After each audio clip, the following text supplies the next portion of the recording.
नाज़रीन, आज मैं आपको एक बहुत बड़ी खबर देने जा रही हूँ। आज वज़ीर आज़म इमरान खान से जब सवाल किया गया जागीर तरीन के हवाले से, तो उन्होंने कहा कि उन्होंने अवाम को लूटा है। चीनी जो है वो 26 रुपए एक साल के अंदर कीमत में इजाफा हुआ है और मुल्क में 60 से 70 शुगर मिल्स के जो मालकान है वो 150 अरब तक जमा कर लेते हैं एक साल में, और इन मालकान के अरबों रुपए की जो करप्शन का सबूत हमारे पास है। और जब तक हम माशरे को इसकी फिजा से पाक नहीं करेंगे और करप्शन से आज़ादी नहीं दिलाएंगे, तब तक मैं अपने मुल्क जो तरक्की की राहों पर नहीं लेके जा सकता, और तब तक हम इसका कोई फायदा नहीं होगा। और मुल्क के हालात भी तब भी बेहतर होंगे जब ताकतवर को भी कटहरे में लाया जाएगा और इनसे भी हिसाब लिया जाएगा। वज़ीर आज़म ने कहा कि अब कोई भी नहीं बचेगा, और जहांगीर तरीन के लिए 40 लोगों को भी तारीफ पे बुलाया, लेकिन जहांगीर तरीन को NRO देने का कोई भी प्रोग्राम नहीं। अगर जहांगीर तरीन को दिया गया तो बहुत सारे और लोगों को भी देना पड़ेगा, ये वज़ीर आज़म इमरान खान ने कहा है। और अब वज़ीर आज़म इमरान खान जो है बहुत ज़्यादा गुस्से में आ रहे हैं,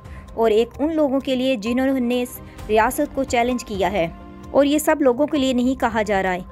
इनमें एक वो लोग भी मौजूद है जो सच्चे हुजूर सल्लल्लाहु अलैहि वसल्लम को चाहने वाले हैं और उनके लिए निकले हैं। जैसा कि आज के दिन बहुत सारे लोगों ने पुलिस को मारा और हॉस्पिटलों पर भी हमला किया, लेकिन इस तरह हुजूर सल्लल्लाहु अलैहि वसल्लम कभी भी नहीं करते थे। वो हमेशा अमन और अमान चाहते थे, और ये किस तरह का तरीके लब्बैक है जो इस तरह कर रहा है। और इस पे भी इमरान खान साहब ने कहा है कि हुजूर सल्लल्लाहु अलैहि वसल्लम की रियासत में इस तरह का कुछ भी नहीं होगा। और एक और अहम खबर आ रही है शहबाज शरीफ के हवाले से कि इनको जमानत मिल गई है। शहबाज शरीफ की जमानत पर बिलावल भुट्टो और आसिफ जरदारी बहुत खुश हो रहे होंगे। शहबाज शरीफ का वैसे तो बचना बहुत ही मुश्किल था, क्योंकि इनकी जितनी भी चोरियां हैं वो इनके बैंक अकाउंट से पकड़ी गई हैं, लेकिन आपको पता है कि पाकिस्तान में क्या सूरत हाल होती है, इसकी बिना पर जमानत तो मिल ही जाती है। और इनकी जमानत से सबसे बड़ी परेशानी जो है वो मरियम नवाज को हुई है, क्योंकि उन्होंने अपने ट्विटर पे कोई भी पैगाम नहीं लिखा था जब तक कि इनकी ज़मानत ना हुई। जैसे ही इनकी ज़मानत हुई तो इन्होंने अपने ट्विटर पर इसका इजहार किया। हमजा शहबाज और शहबाज शरीफ जो हैं वो पंजाब में लीडर हैं, और अब शहबाज शरीफ की ज़मानत के बाद मरियम नवाज और फजलुर रहमान को बहुत सारी मुश्किलात का सामना करना पड़ेगा, क्योंकि शहबाज शरीफ साहब जो हैं वो अपने ही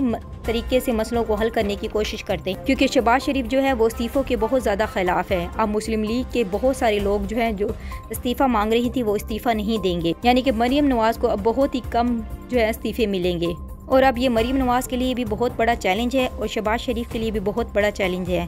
अब देखते हैं कि अब क्या होता है। नाजरीन, अपने कमेंट्स में ज़रूर बताइएगा कि वज़ीर आज़म अब ठीक कर रहे हैं कि नहीं, सबको सज़ा मिलनी चाहिए या नहीं। आपके इसके बारे में क्या राय है, ज़रूर बताइएगा। Thanks for watching.